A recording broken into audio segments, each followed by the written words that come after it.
Face to face, hand to hand, film to film. All right, welcome to Film, where we are bringing you, if you are familiar with it, if you are blessed to be familiar with this wonderful film, the New York Ripper, a very infamous, grimy classic from Lucio Fulci, the second Fulci film we brought on here, and sort of a late-stage giallo. All right. Well, I'm going to give the quick synopsis here, and then I'm going to ask you what you thought of it. So, synopsis. A burned-out New York police detective teams up with a college psychoanalyst to track down a vicious serial killer randomly stalking and killing various young women around the city. Sure. Yeah. Yeah, it's right. Yeah, I mean, I guess it's a fairly simple thing. Okay, so all right, Nyaki, the big question, and I honestly don't know what you're going to say. We did not discuss this film much beforehand. What did you think of this movie? I mean, if there was one word to describe it, it would be sleazy. Yeah, sleazy, nasty. I would say that's appropriate. Yeah. I mean, it's definitely a product of, I wouldn't say of its era, but technically the film is in the 80s, right? It was filmed in the 80s. 1982, right? Yeah. Right. But it's a product of like the end of the exploitation era, and you can tell it is. Right. I mean, to be honest, it's not a bad movie. Not at all. It has some cool cinematography. It has some cool scenes. But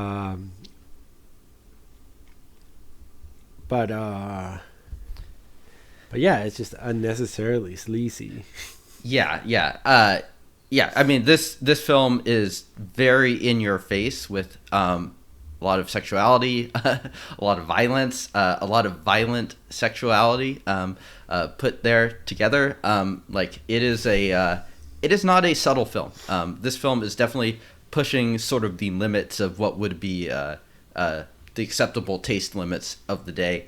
And just to contextualize it too, this is definitely a late cycle giallo, same year as Tenebrae, so pretty late in the game for those. And it's sort of interesting that these came out the same year because they're sort of pushing different parts to the extreme. Tenebrae, of course, is also a very violent film, but I'd say the nature of it is a lot less nasty and sleazy than this film, and more kind of I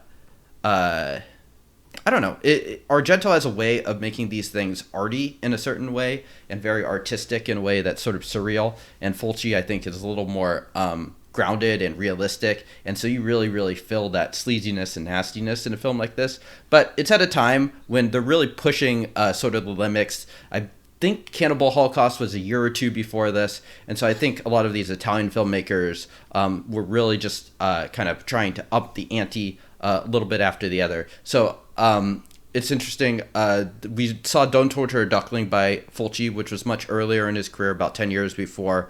At this stage of his career, he's in a very different place. He's released probably the films he's most famous for, notably Zombie, as well as his sort of Gates of Hell trilogy, which are all sort of very gory, much more gory and graphic than Don't Torture a Duckling. And so this comes at the tail end of that. So he's really sort of, pushing the limits of what he had done in those previous films to the max. And I think it's interesting after this film that he does really dial it back. This is his fifth of six giallos. He did, what's it called? The dance one, Murder Rock, a couple years later. And that film is much, much more tame. It's also set in New York. And it's not nearly as graphic and as sleazy as this film. This film is certainly hardcore. Also, maybe responding a little bit to the slasher craze. This coming in '82, so 4 years after Halloween, too. Did you enjoy this movie? Yeah. No, I mean, like, it was an enjoyable film. Do you feel bad about enjoying it? I mean, I literally took a shower afterwards. Okay, well, that's my next question. How many showers did you need to wash up the stank of this film? Uh, I guess one. Okay. I watched it. I actually did watch it right before I was planning to shower. But Okay. Well, I would say that's very appropriate. but yeah, there was an extra oomph for having to shower. Yeah. I mean, I think of all the films we brought on to film to film, this film is probably, maybe you would agree or you wouldn't agree, this is probably the most extreme in terms of just like violence and sexual violence. I'm trying to think. Maybe. I mean, I don't know. I mean, I'm trying. Like, there are other movies where it feels like it's a lot more cruel, especially cruel towards women. The sexual violence. Yeah. This one, even though it's the plot basically dictates, right, that the killer is, hates women. And in fact, it shows you a world that hates women. The film does not feel as cruel towards. I mean, it feels like it's aware that it's showing you a world that hates women. Right. It's not doing it for the fun of it. Yeah, I think that's a good, important point to make. I would probably say this is the most graphic, especially the killing of Kitty, where we have a little bit of nipple bisection and eyeball cruelty. That it's pushed to it's pushing the limits for sure. But I do think that what you said is a good point. This film, even compared to maybe some Argento films, it really doesn't sympathize at all with the killer. It's pretty clear that the killer is messed up, and in fact, compared to a lot of other giallo, there's not that many point of view shots even of the killer, and I do feel like it sort of resonates and hits in a different way than maybe most other giallo would. In that sense, it does kind of remind me, even though it's a very different film than it of Don't Torture a Duckling, which I feel leaves you with kind of this very sad feeling. And it's more, I'd say it's more like misanthropic, just hating all people, than it is maybe misogynist in a way. Yeah, no, I agree. I agree for sure. I think this is one of those films where every single character is almost irredeemable. Yeah, including the detective. For sure, the detective. And I think he's an interesting character to unpack because he is extremely flawed. And I don't think he's any sort of person that is like the moral center of the film. I would disagree with people that say that. He's a character that's maybe a little less scuzzy than some of the other ones and a little more in the mainstream.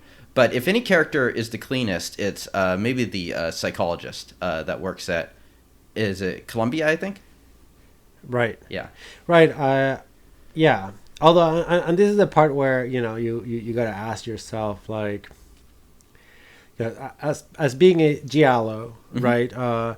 You got your very clear red herrings, the dude missing the fingers, mm-hmm. and then your other potential red herrings.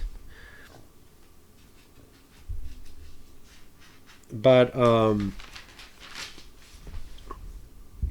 among, I don't know, there's a scene where with the professor where he's buying gay porn, and you almost wonder, like, okay, was this put in here just to let people know he's also a sleazy person? And because, I mean, you know what I'm saying, like why is this here? Why I don't think it's for gay representation. It's almost to say, like, okay, this could be a red herring too, because he's a pervert. He looks at gay porn. It's one way of looking at it. I tend to look at it slightly differently. There's a lot of scenes in here. It's like, for instance, probably a scene that doesn't need to be there in terms of plot, but I do feel like does add sort of interesting character development to it is the toe sex scene, which, really doesn't matter at all as far as like advancing the plot or any of that, but is I guess basically a character development scene and adds to sort of like the character of New York in the film, like the really, really ultra before Giuliani cleaned it up New York. I think that scene is partially there for a red herring, but I didn't interpret it as terribly judgmental. In fact, I think it's kind of interesting that this is the cleanest character and his sexuality is shown. He's not like a straight white man in this case. He's shown to actually be gay. So I agree it's probably not there for representation or anything like that, but I do think it's worth noting that he is probably the most clean character of them all, and he is gay. I mean, it's also maybe showing just the fact that like everyone has like different things, I guess, that sort of get them off, so to speak. So there's just maybe. like different ways. So I didn't interpret it as terribly judgmental, but I do understand that interpretation. And I can see how you could arrive when that I way. first saw it, when I saw it, I was like, okay. But and then it sort of just stayed in my head and like thinking like, okay, this could be, maybe add a little flair to the character who otherwise is, in my opinion, a very dislikable character because it's kind of a smart ass. Yeah, he's sort of the academic asshole that no one really likes. Right. and not only that, but he's also not helpful at all. Like, the detective talks about like his phone call with the duckling, and he's just like, okay, well, there's 3 things we know. This man knows how to control himself. No shit. He wants to provoke you. No shit. And he wants to make his killings showy. No fucking shit. Like, you don't need a Columbia professor to know all the 3 things that he mentioned. Well, I will say that somehow this professor was able to arrive from the recordings where the guy is quacking like a duck into believing that this person is a highly intelligent being. And I don't know how you go from A to B there, but this guy managed to do it. So that might be the smartest observation he made in the whole film. But yeah, you're right. Those 3 observations earlier were not particularly insightful.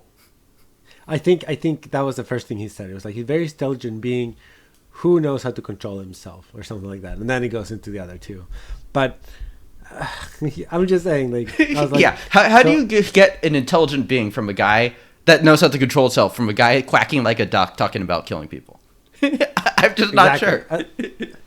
And also I'm wondering, it's like, how much is Columbia paying? I mean, not Columbia. Yeah, how much is Columbia paying you, and how much is NYPD paying you? Well, he makes it sound like he wasn't being paid enough, so maybe not that much. Maybe he's not quite on the tenure track there. Yeah. Anyways, yeah. No, I mean, and it's solid that. I mean, you could flip it, right? Like the read I gave it was technically the most negative. You could also give it a positive read and be like, this is one of the few gay characters I've seen in a giallo where you wouldn't like, who's not completely flamboyant, right, or kind of rapey. There's no gay stereotype there, actually, or not exactly. Not much of one, at least. So. I mean, there's none except for the guy, being gay. That's the only thing. Is like there's none. In fact, there's none. Yeah. I mean, and you wouldn't even think it from if they didn't have that scene there, he would just come off as straight, probably by default. Right, but that's the part where it's like, okay, so if you give it a very good read, it's like, okay, it might be real. Actually, it might be representation, and try to have like a solid, real representation of gay people who are not all extremely flamboyant, which is usually what you see in giallos. Right. But the other read could be, or it wants to show that he's hiding something, and and he might be a pervert, and thus Yeah. he could be the killer. Yeah, I mean, literally everyone else in this film is a pervert. So yeah. I mean, But I mean, like that's kind of what this film shows is like everyone. I think for better or worse, and I think some people's things could be interpreted better or worse than the others. Like seeing a hooker is what the detective is doing. It's like everyone is sort of like hiding some sort of sexual thing beneath the surface in a way, and Right. I think it's interesting. I think there's a lot more sort of like text and subtext for a director like Fulci than there is for Argento, who I interpret more as just like paintings with less that are just really beautiful and nice to look at, but are fairly empty and vapid underneath. And I say that with all the love for Argento. I'm a huge fan of his work, but I do feel like there's a lot more within Fulci that you can dig into and sort of pick apart and discuss. That is interesting. So yeah, I mean, I don't know where I ultimately land on that stuff, but yeah, I mean, I can see it how you could interpret that as a red herring, which could be potentially problematic, or as a more positive way. It is. I don't think there's a correct way to see that. No, I don't think so either. I mean, yeah, he's probably the most redeemable character. Right. If his only flaw is being kind of a dick and worthless, or like not worthless but useless. Yeah. Well, speaking of someone that's probably a little bit more than kind of a dick, why don't we talk about Davis, who is the psychologist's partner, basically, in this film, the Jack Headley character, the police that is investigating this murder. What did you think of that role? The detective? Yes, the detective, yeah. The lieutenant, Yeah. technically? Lieutenant Williams. He was... I don't know, I mean, to me, he was kind of...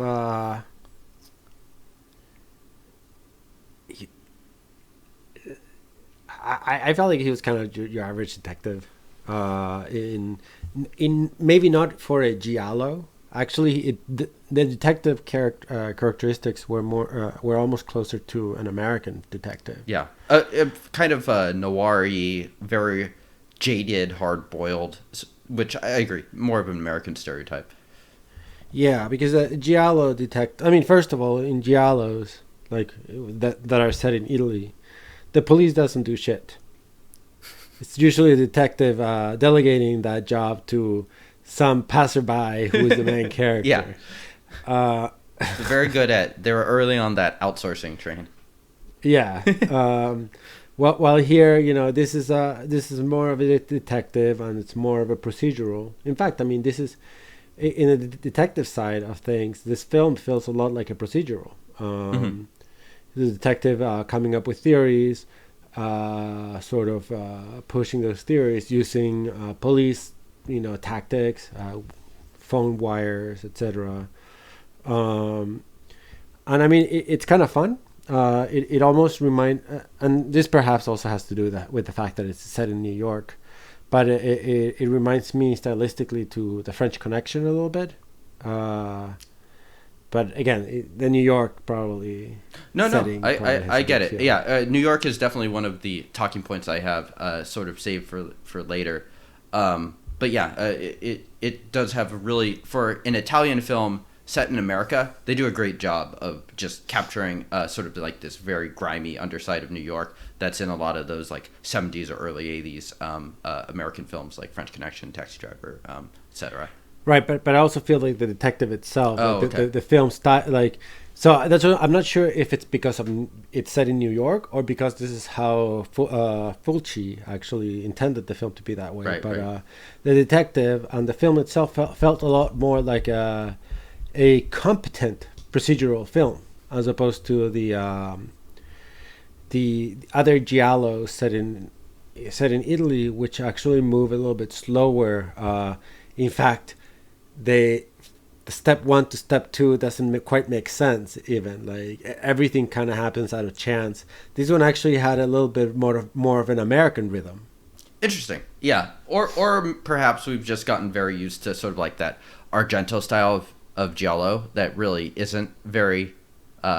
It doesn't value sort of being very logical and making sense as much as like maybe some of these Fulci ones do. So that's another possibility there. I think the character, who is actually, funnily enough, to me at least, played by a British person, it's just dubbed over like everyone else is. So it's just funny to me to think of like this very hard-boiled, very American New York detective actually being played by a Brit. But he's interesting because on one case he sort of is passing like these moral judgments on characters, especially after the woman Jane dies and the husband in the wheelchair gets the news, and he's like, "You're free to live and free to die," and he's just sort of very, very harsh. He even plays like a sex tape for him, right. And it's like, why are you doing this? It's like such a dick move. So it's interesting that he is passing this sort of like moral judgment, and then maybe about 25-30 minutes later into the film, we have sort of the tables turned on him, where the killer goes after the prostitute that he is seeing, and he is kind of slow at actually giving up the address of where she is. So I think Fulci, or I think the way the script and Fulci do it, it really sort of exposes him for the hypocrite that he is, where he doesn't want to give away his own sort of private life and stuff, but here he is passing judgment on this other couple. So oh, wow, I didn't even think of that. That's a really interesting read on that, and that makes sense, because I mean, if anything, he is probably the most judgmental character in the movie.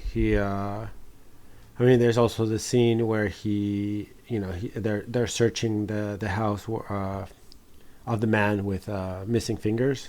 Mm-hmm.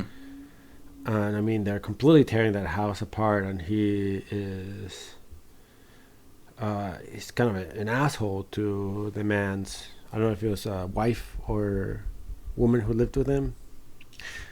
He was a complete asshole, just because she was there, right? She lived there with this man who did drugs, and may or may not be a killer.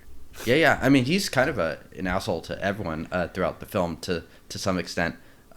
So I think it's interesting to see him as a very flawed character, rather than sort of like this like all-American good guy.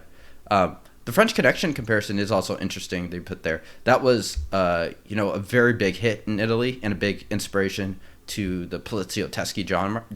So right. I had not sort of put two and two together to think that might have some influence on the way that they're writing detectives and setting these films in New York. But it might not necessarily be wrong. Just kind of in the influence on the detectives there. Certainly influenced by... Because the Gene Hackman character in that one was not... Oh, yeah. He's dirty as hell, too. He's not a pristine guy. No, not remotely. And nor is this detective. This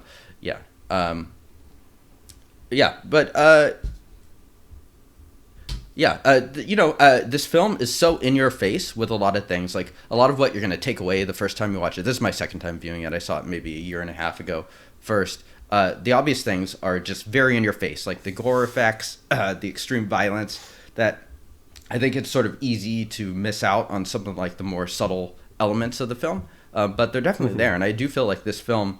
for a film that has sort of like this reputation of just being like extreme and pushing everything to the limits, actually does have quite a bit going on. We've sort of noted some of like the craftsmanship aspects of it already, and I think we'll get to some of those later as well. But I think it's a really well made film, actually. I agree. No, I agree. I think it's well constructed. The cinematography actually is quite good. It actually gets you. I don't know. You'll get later. Let's get into it. Let's get into cinematography, please. Right, but I mean with the city, right? Like through the cinematography, you get to you make the movie makes the city a character. Mm-hmm. I mean, there are great shots of like. I think that was Times Square. Oh no, it was yeah. It was like pre-cleanup Times Square. Yeah, of Times Square. Which works really well with the theme of the movie. So New York becomes a character, the sleaziness is everywhere because New York is a sleaze fest itself. Yeah. Yeah. Well, let's get into the cinematography and some of that New York shooting. I mean, it's kind of amazing to me, or at least really interesting, that this is an Italian production in New York. So I think a lot of the interiors they're doing are actually probably filmed in Rome or Italy somewhere, and they just like very effectively do that thing where they're hanging up American flags everywhere and sort of like giving it that interior that's, you know, a little artificial, but I think it works well. But the New York outside location shooting, I think, is really well done. They do a great job just shooting the exteriors, Times Square, the subways. Those just help to sort of like really help create that really gritty environment. I think it's filmed super well, and there's a lot of outdoor shots. So it's kind of, I don't know. I mean, this is probably a low budget Italian production, so I give a lot of props to the craftsmen doing it. It was actually the cinematographer of this film is Luigi Cavalier, who actually worked on Deep Red. Very different look on that film. He was actually, interestingly, fired, or at least taken off the project of Suspiria, because he didn't want to take the lighting to the extremes that Argento wanted. So kind of interesting. Obviously a very talented cinematographer. He worked with a lot of very serious Italian directors that did more serious dramas as well. So but I think he does some really good work here that's quite different from Deep Red, at least. Yeah, no, I agree. And I mean, there were some elements, some colorful elements within the film, even with the lighting. I mean, when so you can tell that this is a person who has worked with Argento, even though perhaps, you know. There's one scene that I think you're thinking of. That feels very Argento. I'm thinking of the bottle murder. Yes, exactly. But not only that one. So the other one is this. You got the movie theater scene where Faye, the whole scene after Faye is kind of running away. You got an outside shot, which it was probably not shot in New York, because it's in the middle of the night and the place is empty. Mm-hmm. To me, that already tells you that's not New York City, because New York City is never empty. Mm-hmm. But you got the night shot, and I mean, you got the lighting on that scene is pretty good. And then once she gets into the movie theater, or it's within her dream or whatever, you get some really interesting visuals, and that's because it's a dream sequence. Or is it? Well, I'm pretty sure all those hands coming out of her crotch were... Yes, fair enough. As well as her getting her throat cut off. Yes, partly a dream at least. I mean, she was attacked by the killer. Right. And she determines that they actually do swing some sort of a knife, I think it was at that point, at her. Mm-hmm. Yeah. Before she was almost, raped by the red herring. Right. But she never got quacked at. No, the red herring did not quack. That was a duck. I'm gonna call the man without fingers the red herring. Okay, fair enough. That's gonna be his name. I forgot his actual name. Yeah, Google is translating it to Red Harry, so I'm gonna just go with Red Harry. Red Harry? Yeah. Red herring. Let's see if I got it now. Yeah. All right, we're getting distracted. Anyways. But yeah, I mean, the scene, the green lit scene, especially with the bottle murder, after sort of that sex show, I think that one's really well lit. And I just love that sort of style that comes through. It doesn't have as much of it as you probably would get from an Argento movie, but I dig it when it does come into there. I think all of the murders are super well filmed. So yeah, this comes in era 1982, where you know, there's been like sort of a series of New York films. You have your Woody Allen films over here, but over here you got stuff like Taxi Driver, French Connection, Cruising, which I don't know if you've seen, that really shows sort of like this underbelly of the city. That I don't know. Some people like it when you shoot films in the snow. Some people like submarine films. I really like this sort of era in New York where you're just showing like the really, really grimy nature of it. I just love that setting. Where do you stand on New York grimy? Like, let's make New York great again. I'm just joking. Giuliani and friends ruined New York. I know it. Those liberals. This is Rachel and Rudy. No. But in seriousness, it's a cool setting. But I mean, I am not a huge fan of New York City to begin with. So I can only imagine, like, if it looked like that. I don't know. Although maybe not. I mean, my least favorite place in New York is Times Square. So maybe that grimy Times Square would be maybe better. I don't know. I mean, I feel like I would be very uncomfortable in both places, but for very different reasons. 1980s Times Square and 2021 Times Square. Well, I wouldn't be uncomfortable in 2020 Times Square. I don't know, find it kind of lame. It's. I mean, the 2020 the current Times Square is it's a sensory overload of ads. Yeah. That's my problem. Mm-hmm. I feel like the old one probably did not have nearly as many light up ads on your face, since you had a bunch of sex shops all over the place. Yeah. I have in my questions for you, after Friends ruined New York Ripper, should there be a Friends versus New York Ripper slasher, where New York Ripper is just killing all the friends? Well, then the only the female characters would be the only ones dying. Oh, that's too bad. We need to update that. We need to have Ross dying from someone quacking like a duck with a broken bottle. I would definitely watch that. I know. Yeah. It's like Seinfeld and Friends together. Yeah. Against the New York Ripper. Oh my God! Did they ever do? They probably never did a crossover with Seinfeld and Friends. I don't think so. That would have been I would have watched that. Two completely different shows, and then you add the Reaper. You need the Ripper, otherwise I'm not turning it on. Yeah. I got a shout out podcast I listened to before this that sort of brought up how Friends and Sex and the City ruined New York. Daughters of Darkness, where they really are big fans of this film. And we're just somehow ended up hating on Friends and Sex and the City a bunch by the end of it. Okay. But it is interesting because it certainly changed a lot over a decade into the 90s. Yeah, I mean, 90s New York City is completely different. I mean, 90s and above New York City is completely different from definitely 70s and early 80s. Right. So yeah, let's finish up real fast on the cinematography. What did you think about the rest of the way the film was shot? I have some thoughts here as well, but please go ahead.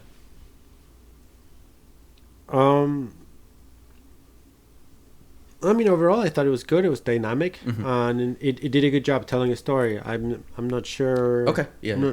Yeah. I liked. I felt like, I don't know. I feel like all Fulci films look really good in just a lot of those technical aspects. The way they sort of pan a lot. It has a lot of those 70s camera techniques where there's a lot of zooms. It's going in and out. There's close-ups. It changes the focus a lot. I just thought it was just from a technical standpoint really well handled and consistently visually interesting, and definitely it's and you hear about a film called New York Ripper, and it shouldn't look this good as far as just the quality of technical. So I think that's one thing that people will sometimes forget about some of these exploitation films from this era, is that some of them are just really, really solidly well-made movies, and I think New York Ripper is definitely one of those.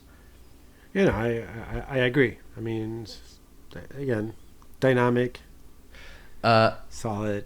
Okay. So I have on my list of things to talk about. Do you want to talk about Jane and her husband? Do you want to talk about the killer design? Or do you want to talk about Fulci versus Argento? I'm open to all of those. Okay. To any. All right. Any and all. So this one might be a little bit tricky for us to talk about, but let's do it anyways. We'll talk about Jane, who and her husband, who is in a wheelchair. What did you? So I think this is probably one of the other characters that is going to just be by nature controversial, just because it is so provocative in the way that they show her. It's like I think we get introduced to her at the beginning in like the sex show, where she's shown to be enjoying it, and she's recording part of it, and she's not like hiding in the back or anything. She's like in the front row, and she's front and center. And she's the only person who looks like it was enjoying the show, actually. Yeah, in fact, after the show, I thought it was kind of funny. We see like the performer go back, and someone's asked how it was, and she's like, "Eh." No, she seems to actually be enjoying the show.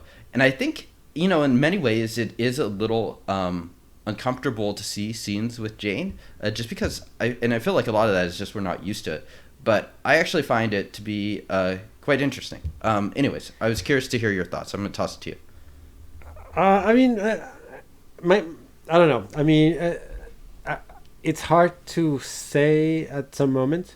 So Jane and her husband, they have a very, talked out relationship. Clearly, yeah. She goes and enjoys herself sexually, and records all the sounds for the husband to later enjoy. And if you have that figured out, that's great. That's what they have figured out. With that said, so she likes the kinky shit, being tied up and all that. Yeah. But there are moments where I was like, okay, is this consensual? Is this not? Or is this not consensual? So like her being tied up and having sex with the man with missing fingers. The red. That looked very. You mean red herring? Very consensual. Red herring. That looked very, very consensual. Yes. She paid him and all that.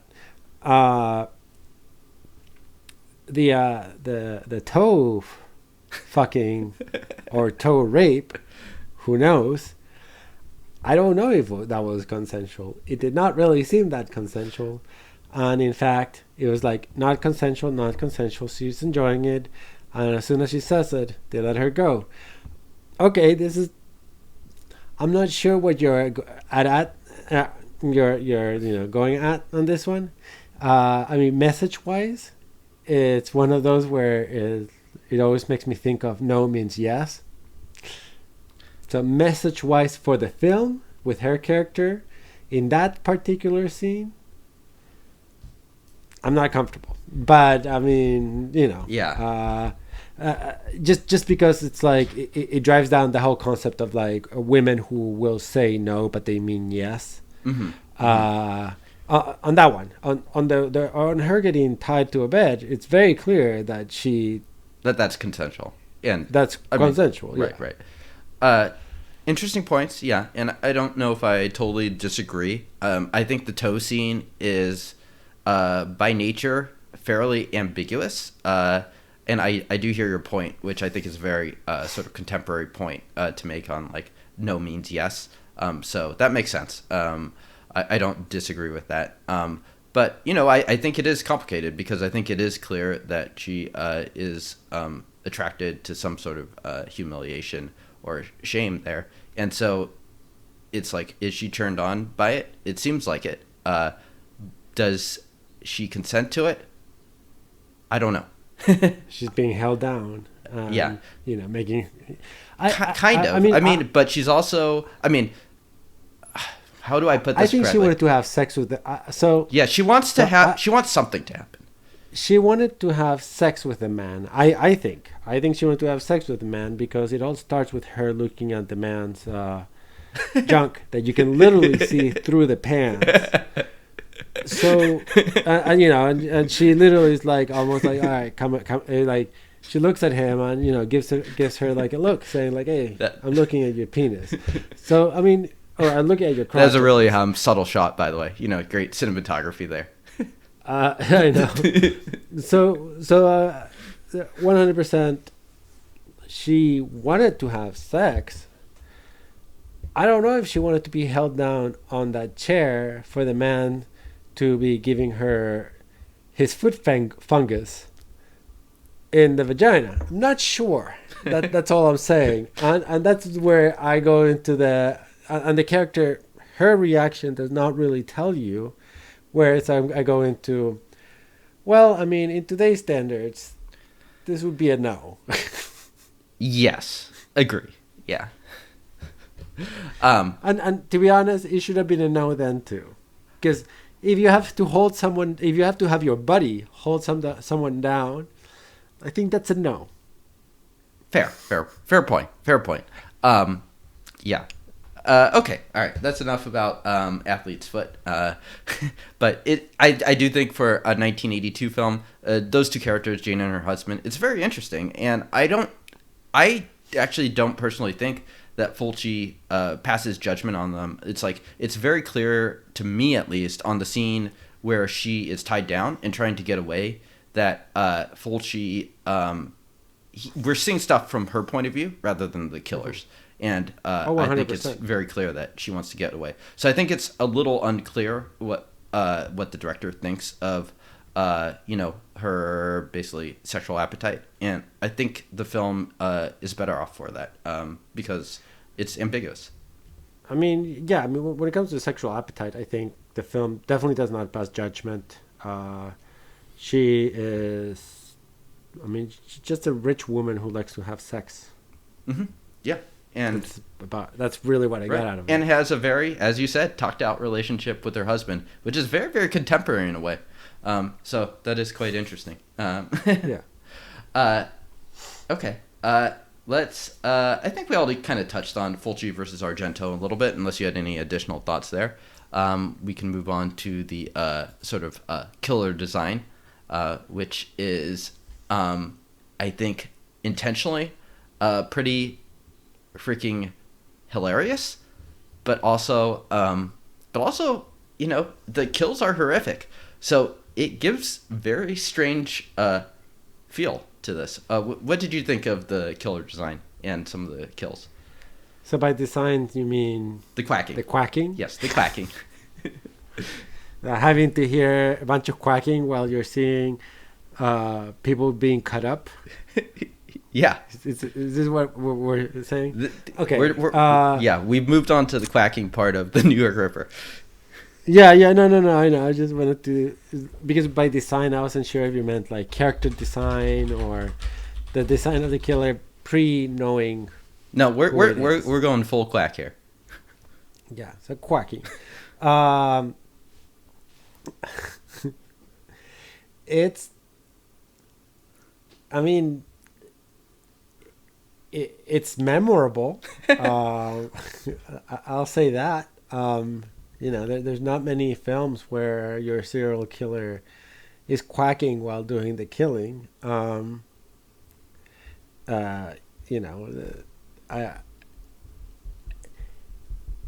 It makes you think of Donald Duck the entire time, and that can be very disturbing. I'm assuming kids during that time, that era in the early 80s, if they accidentally got that, watched this movie, they would be pretty much messed up. They go to Disneyland afterwards and see Donald Duck. You're like, and it's like, oh shit.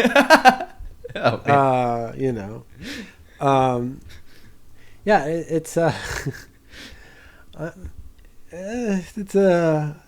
it's a memorable thing. I don't know if it was a good choice. To be honest, I don't know if it's a bad choice either. It makes it memorable. Would you like this one more if the killer talked kind of like the androgynous Argento killers did, where it's like ambiguous sex? Oh. Yeah. I don't. Probably not. I mean, right. The idea is to mask who the killer is, so a killer could be a woman, and that's. I mean, the quacking is effective for that. Yeah. And it's perhaps more effective than the androgynous. Yeah. I mean, I mean, the quacking does also kind of hide the gender of the killer too. And I actually saw some commentary that this is kind of like a way of playing on Argento, where Argento's always like doing these like whispering voices and "I'm gonna kill you," and it just sort of like meant to be, and he's just doing it clearly so you could hide if it's a man or a woman, basically. And Fulci just was like, "Fuck it, we're just gonna go full over the top. We're just gonna go quacking at it," and it's kind of like his like him and Argento were famously kind of like they didn't really like each other, so it's kind of like his "fuck you" to Argento. It's just like, I'm gonna make a fucking joke of this. So that's a funny idea. yeah. So I don't know. I mean, all of that Fulci is dead at this point, so it's hard to say. But I'm very pro quacking. I think it also helps to kind of give this film a fun edge too, which is a weird thing to say because without it, like it's a very grim movie in a lot of ways, and it kind of needs something to just like lighten it up. And if that comes with quacking, I mean, I guess I'm kind of okay with it. It's really, really a bizarre choice, but I think I'm very much on the 2 thumbs up on the quacking. Yeah, you might be right, and I mean, like, especially because there are moments when they're doing when the detective is talking to the killer over the phone, and the detective literally was like calling him a duck, and and it really takes off all the seriousness of the moment. Yeah, and then like after they get off the call, the psychologist is like very seriously, "We're clearly dealing with a highly intelligent being right now." And those are the moments where I laugh. Yeah, no, I mean, I didn't think of it, but it definitely makes it comedic. Yeah. Okay. Anything else on the quacking? So the explanation of the quacking is the story, right? That the daughter. Mm-hmm. Yeah. That's right. Yeah, because I think it was very poorly explained.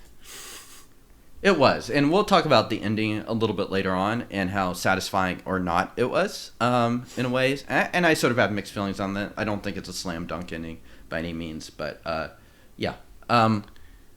Okay, so let's see. We'll talk about the realism of the kills as we sort of get into some of the individual ones. Another thing I think that's kind of interesting about this film, and probably not in like the top 5 or 6 most notable things, but I think the writing of it is kind of interesting. There's a lot of like kind of dark comedy added to it. It was written by Dardano Zecchetti, who wrote quite a few films for Fulci during this time. There's like some lines like "good efficient butchery," like "joy trail," I think was another line that's used, and they're weird, and it's kind of funny though. In fact, I kind of enjoy a lot of the dialogue. Another favorite one was when the girl is biking at the beginning and she goes on the ferry, and then she like stops not paying attention, and then like she like runs into the guy's car. It's like he's like, "What the fuck?" And she's like, "Oh, sorry, I was thinking of Boston." I was like, "What?" But I laughed out loud at that line too. What did you make of sort of the written dialogue in here? I mean, the written dialogue is it's both funny but also like very. This is the part where every character is somewhat irredeemable, like even the small characters. Because with the girl with the bike, it's like, "Oh, I was thinking of Boston," and then the guy's like, "You're a woman. Women are danger because you're fucking stupid," and like he's just like completely goes on a whole rant. Yeah. Like sexist rant. Yeah, it's like everyone is dislikable. Everyone's dislikable, but also like they take an overdrive on like being rude. There was like another line with the Faye and her boyfriend, or the killer, and he's just like, "How can someone with such a high IQ or test score be so stupid like you?" And it's like, wow, you're a dick. I mean, when it comes to all those lines, I think the character who I liked the most was the guy at the morgue. Oh yeah. He was kind of a funny character. It's just very very jaded. Yeah. Well, as is But, like half of the characters in this film. Yeah. Yeah. Another funny moment I thought is like, yeah, even like the side characters are like super assholes. It's like after the first kill happens and she's like in that red car and they're like, come on, move the car. I like how the car behind, they're just like, it just decides to like get moving and push the car forward. I know. I love that. I was like, okay, this is New York. Yeah, I know. Yeah. Question there. Uh-huh. What the fuck happened to the owner of the car? I guess he was just thinking of Boston. I have no idea. There's no I mean, like, there's no explanation for what happened to the owner of the car because he has no idea what happened. Because literally, like, okay, so he says all those misogynistic things. She goes into his car and then to sort of do a little bit some mild vandalism in there, and then she gets killed by the killer, right? Mm-hmm. While all of that is happening, where the fuck is the man? Why is there a dead body in that car and the man is is missing? Like, like he's not the killer. We know that. Yeah. So whether was he at 4chan writing some fucking stuff during that period? Yeah. He was complaining on the internet just like everyone else. Yeah, and it's like the freaking Staten Island Ferry. I don't know if you ever taken it, but it's like 15 minutes too. So it's not like it was like super long and he forgot about it. It's like you should know it's 15 minutes. Yeah. Yeah. Yeah. That's one of those things that has kind of no explanation, but is kind of funny still. Yeah. So the writing stood out a little bit. Like so many of these Italian films of this era, I dig the soundtrack. It sort of has like this disco jazz thing going on, and I think it suits the film really well. Yeah. Any thoughts on the soundtrack? I like the funk. This is 100% a funk based movie. Yeah, for sure. Okay, well, on that funk based note, let's get into some of the scenes. One scene I wanted to talk about first was the opening for this film, where we very memorably have a dog playing fetch, and it pulls out something that is a little bit undesirable, a grotesque chopped up hand, and brings it back, and it just freezes, and the credits roll over it, and like that funky music kicks in. Yeah. What did you make of the opening? No, I love the opening. Yeah. The opening is, although predictable, it's still very fun, and it's just very well done too. I mean, starting with a nice shot of because I think it's basically shot from the Brooklyn side, Mm-hmm. the promenade perhaps. So you get to see the Twin Towers. R.I.P. on them, but you get to see the Twin Towers, and then this old man. Everything looks really peaceful. Is the only part of the movie where New York does not look like a piece of shit, and then that's a really good intro. This happy man as the dog is coming in back. He's smiling, and then he sort of stops smiling as the camera is zooming onto his face, and then I just think, if there's one very well constructed scene, it's that scene. Yeah, I love it. I think it's a super great way. I think some of the stuff on the hand, maybe not the best, but I can totally live with it. Some people have said that the opening is inspired by Yojimbo, which is interesting. I think Cruising is also another one where they pull a body part out of I guess the Hudson while they're cruising along there. But it's a great way just to sort of like set the tone of just like this grimy underbelly of New York. And yeah, I agree. Very well directed, great location shooting, all of that. Okay, next up, we have the girl that was thinking of Boston that gets stuck on the Staten Island ferry. We already kind of talked about that. Any extra thoughts there? It's probably actually one of the tamer kills, although it doesn't feel like that at the time. Yeah, no, there's not much to say. Okay. We also talked On my side. a little bit about this one already. The sex show where we get introduced to Jane, and then we sort of go backstage with the performer there, and she's sort of greenlit, and then she is stabbed with a bottle, basically in her crotch. So it's very, very violent, much more graphic. Some really nice gore there. Definitely a pretty excessive death. Any thoughts beyond what we talked about earlier? That one is interesting to mention because although it's way more graphic, since everything is green, is actually on sort of like not very well lit. It's hard to tell. Like it's graphic, but it's not as impactful. Yeah, it's almost like that one feels a little bit less realistic in a way that maybe some of Argento's do because they're so surreal. The settings, it's like Suspiria. There's a lot of really violent deaths, but the backdrop is so like artificial and like beautiful, but artificial in a way that like you and I are in rooms and. I can't remember the last time I was in like a greenlit room, so I think you make good points there that it feels a little fake. And yeah, there's a ton of blood, but it's like kind of this weird color because of the lighting of it. Right. Okay. There's the subway scene. I don't know if we need to really talk about that. I think that one's fairly straightforward. The one pause I would say with the subway scene is, God damn the graffiti. Oh yeah. Oh my! It's so much graffiti. And I mean that's not the director, right? That was the community. It was the community art. Yeah, community led production there. Yeah, I mean, there's no doubt that that's New York too, because like I don't think they're gonna like dress up a subway that intensely in Rome, because that was so much graffiti. But it makes me. So here's the question, and I mean, again, this is more going into the New York side.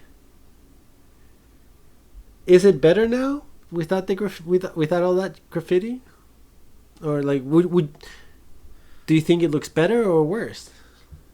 Because the graffiti was gonna. I don't know. I mean, the one thing that I think you can unambiguously make a case for it being better is the fact that there's a lot less crime. But like graffiti or no graffiti, I don't know. I mean, the subway's still pretty dirty in New York, as far as I know. So, would you rather have the graffiti there or not? I'm not sure. I guess the question goes more into the whole into the lines of like. It looked interesting. I don't think it would bother anyone. Yeah. Especially as like people have looked a little bit more closely at like broken window theory and like cleaning up like more aesthetic things like windows and stuff like that. Like, does that actually make crime worse? And the research for that has become a lot more mixed when initially it was a lot more positive initially. So I mean, I think it's interesting. We are getting I'm getting personally a little sidetracked on my thinking here, but I mean it certainly gives the scene a lot of flair and character for what otherwise is a pretty straightforward scene where she's basically just taking a subway and then gets stalked by the Red Harry. Yeah. No, I was thinking also because the Joker has a sort of a similar, subway danger scene. This is a much more recent movie, and the Joker is sort of set in a 1970s New York City. Yeah, very similar set. But the subway in the Joker is the subway that looks like today, which is it's dirty, but without graffiti. And when watching this, I was like, you can tell the Joker was trying to go for this type of look, which you cannot replicate unless you spend a shit ton of money painting a fucking subway. Yeah, which was done for free in that era.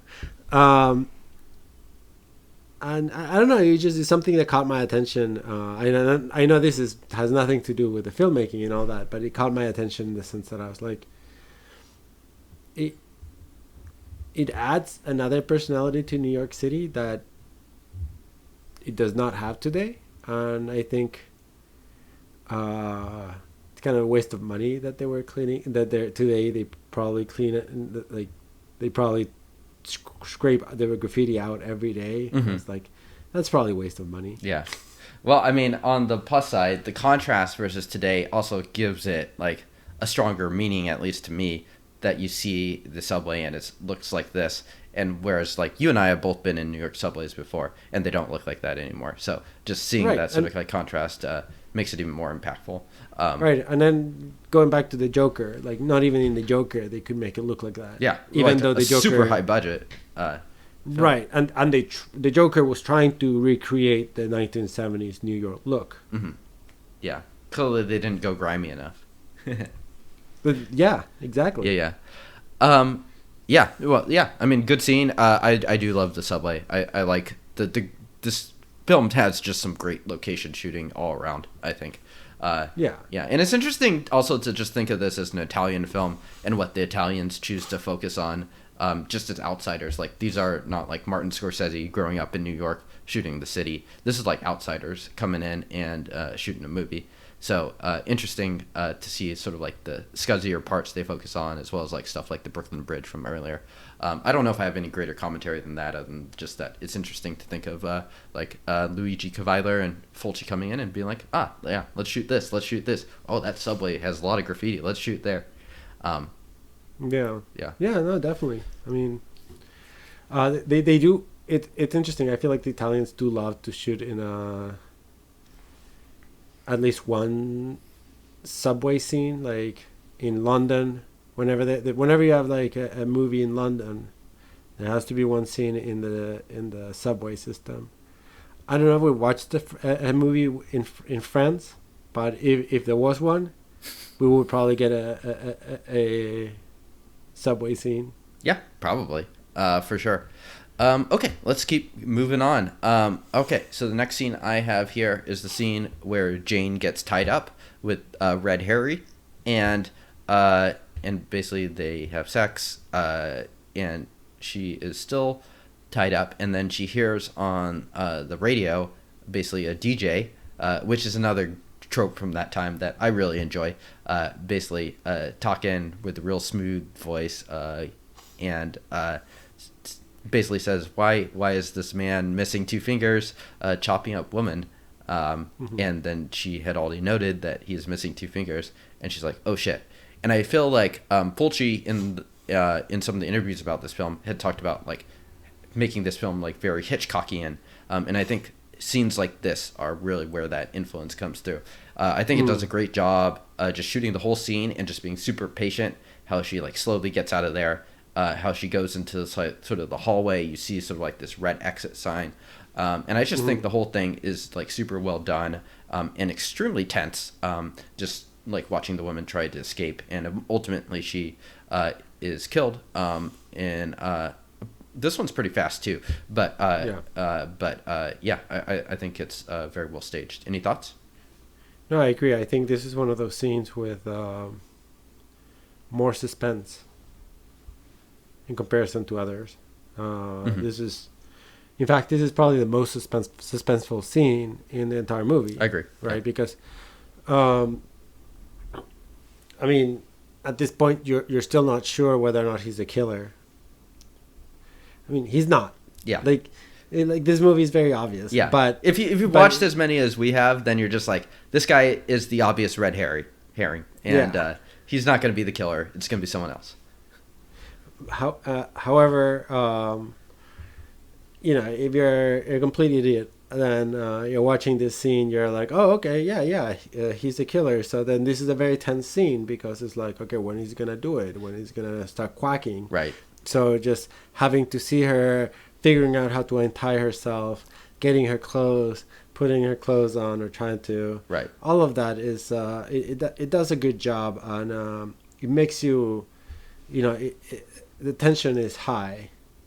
And of course, she gets killed by the quacker. Yeah. And even if we can put together that he's not the killer, we do know that he made a phone call, and he ultimately is connected to the killer. So I think it is. I don't know. I mean, I think that it is suspenseful for a reason, even if you realize that Red Harry isn't the actual killer. Yeah. Yeah. But he's not connected to the killer, is he? I think so. I think he called the killer there. I think he calls the killer over. Oh. That's my read on it, at least. But I was reading that he was probably calling the woman where he stays at and be like, I'm not coming home because I'm with some kinky broad. huh? No, I mean, I always interpreted him as basically like kind of like setting up people for him, because it's. I mean, like he is there for the sex show, and he's also there. Like we see him in the sex show, not in the sex show, but watching. And then we also he's there when Jane dies, obviously. So, I think he's basically some sort of like setup for the killer. Huh. Okay. Well, anyways, a good scene. I think it's pretty obvious why that scene is good. Okay, so this is probably the most graphic and nasty of the deaths, but Kitty, who is the prostitute that the detective. Detective Williams is seeing. I think this one's pretty well done too. He gets called to a phone booth. They trace the phone there, and basically he has to listen while it happens. And this is the part where you see how morally compromised the detective is, and how he doesn't want to reveal the location, and how finally he's like, okay, fine. And how he may have been able to save a life if he worried a little bit less about himself. And then Kitty dies in an extremely terrible way. Yeah. Yeah. So yeah, what'd you make of this one?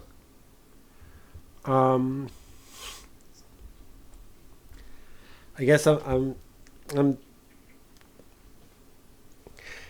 This is one of those where you could say they did a lot with not as much as you would think.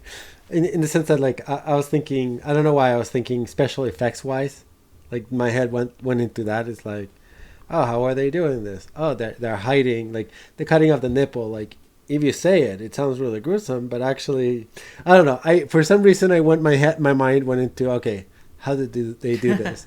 Oh, the blade is actually running behind her nipple. And it has a sort of a blood squirter. I don't know why I thought of all of that. And then the only scene that really caught my attention was the cutting of the eye, and I thought that was really cool. Perhaps because we've seen movies like Hostel and other, like, like Saw, or other modern movies that are way more gruesome, that in my head I was just like, oh, this is really simple. Yeah. That's fucked. Perhaps, yeah, I mean, Fulci is kind of famous for his eye trauma. This is definitely a scene that gets me to squirm a little bit. Like, oh, fuck. Twice, actually, for the two obvious parts. But, yeah, it's a good scene, I think. And I like the way they stage it and stuff. It's just very disturbing. And the gore, I think whether you like that kind of stuff or not, will depend on how much you are in favor of something like that. There, excessive, absolutely. Necessary, no. But some people like it, and I kind of do too. Yeah, I mean, it's a good practical effect. I mean, well done, I'd say. I like the eye. Yeah, the eye was the eye was really good. Yeah, Fulci's been had a lot of practice messing up eyes. Supposedly, actually, the scene is still cut. And we know this because only the Japanese got the full version, which is apparently even more graphic. Oh. So, There you go. So, Japan is weird. For sure. I bet they blur like people's bottoms. Uh-huh. But you get to see like the full cut of everything else. Uh-huh. Japan's a weird country. Yeah. Big fans of Italian horror over there too. I know Argento's particularly big over there. Okay. Oh. So let's talk about the conclusion and just sort of the ending in general. We didn't talk much about the Faye character. Probably one of the more bland characters. Really high IQ, apparently. She's used as a red herring towards the end, too, where we think she might be the killer. But it turns out to be her boyfriend, Peter, I think, is what his name was. what did you think of sort of the last conclusion and the ending in general? I mean, it was fine. It was logical in one way. I mean, like, the final red herring is getting the phone call and hearing the quacking, and then actually her literally stabbing him. I mean, if there's no better red herring than literally a character stabbing someone else, I don't know what what it is.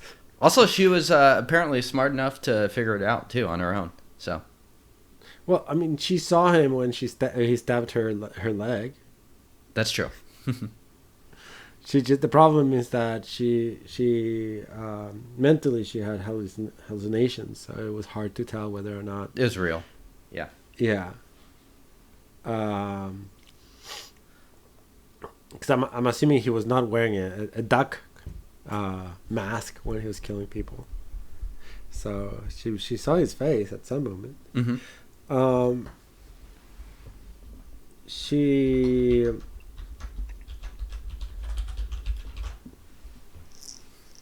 I mean, I think. I mean, I don't think the ending itself was bad.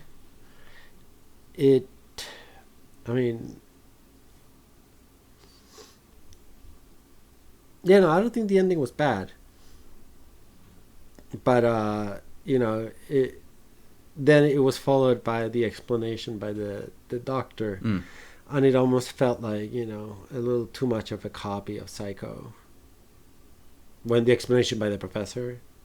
Yeah, in a way, I guess I see it. I feel like a lot of these fall into the same trap of Psycho. Like, of all the things you should be copying in Psycho, that's, like, absolutely, in my opinion, the last thing to copy is, like, the stupid psychobabble at the end. So I do think it does have a bit of that. I do find it to be oddly kind of moving in a very sad way. Just, like, you see this girl, and, like, I find it to be, daughter? at one, kind of a stupid trope, but also to be kind of effective in a way, oddly enough. So, which girl? The daughter? Mm-hmm, the daughter, yeah. No, the very last scene actually was what set it apart from Psycho. Like having the daughter calling the dad. Yeah. And not being able to reach him because, his face was blown by. Yeah. It's very bleak. Yeah. Yeah. No, the last scene leaves you a little bit sad. Yeah. Yeah, for sure. Yeah, for me, the ending kind of lands, kind of doesn't. I'm okay with it. It's probably not the most satisfying ending. I'm used to pretty crappy psychobabble explanations, so it didn't bother me maybe as much as it bothered you. Sort of like the doctor's explanation.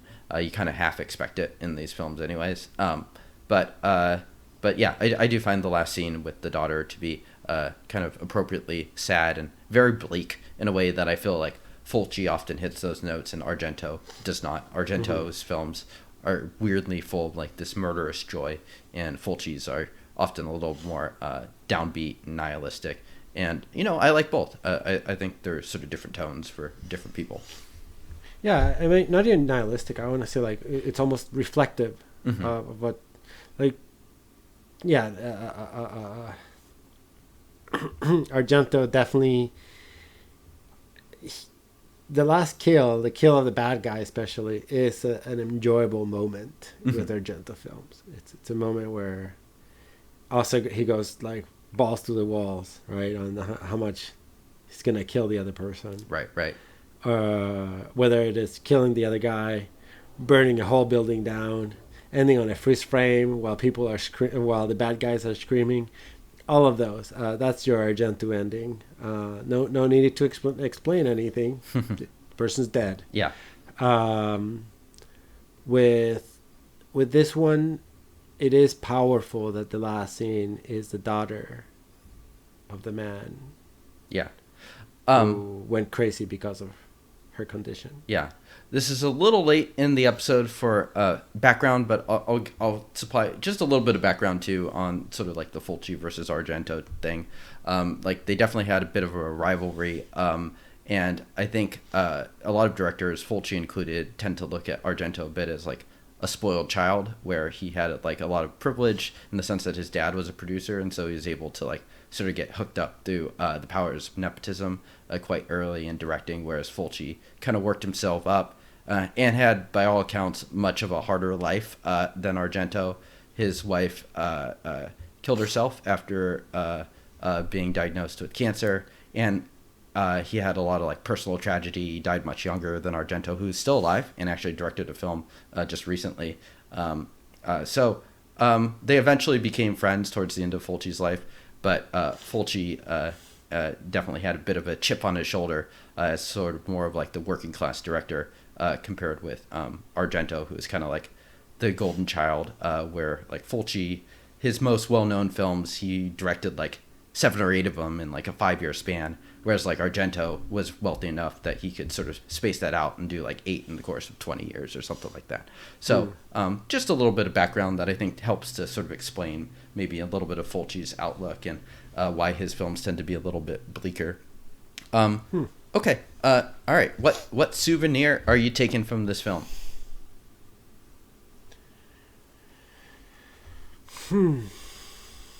I can go if you want a moment to think.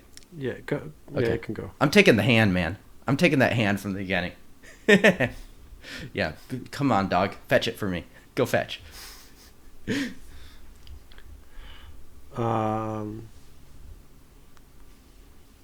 taking the dog. Okay. Not Donald Duck. No, not Donald Duck. Okay. Fair enough. All right. And who won the movie?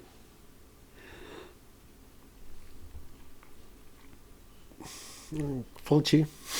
Okay, I got to go the same too. I mean, I think the one last thing that we kind of didn't talk about this film too is like, it's an odd film that doesn't really have like a strong central protagonist. We kind of bounce back and forth. I guess it's the lieutenant, but yeah. So in lieu of like any strong characters or anything like that, got to give it to Fulci. I think this is I don't know. I think it hits most of what it tries to do.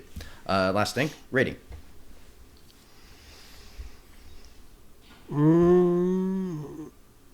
7 or 8. All right. I am, in my heart, I want to give this a higher rating than I probably should, but we'll go with the heart today. I'm going to give it an 8.5. I think it's, I was probably at a 7 or 8 after my first viewing, and my second viewing, I don't know. I mean, I think this film is actually really weirdly rewatchable for such a bleak and violent film. And I think part of that is the quacking. Gonna give a lot of credit to the quacking, but yeah, it's just there's a lot going on, and I really enjoyed it. So there we go.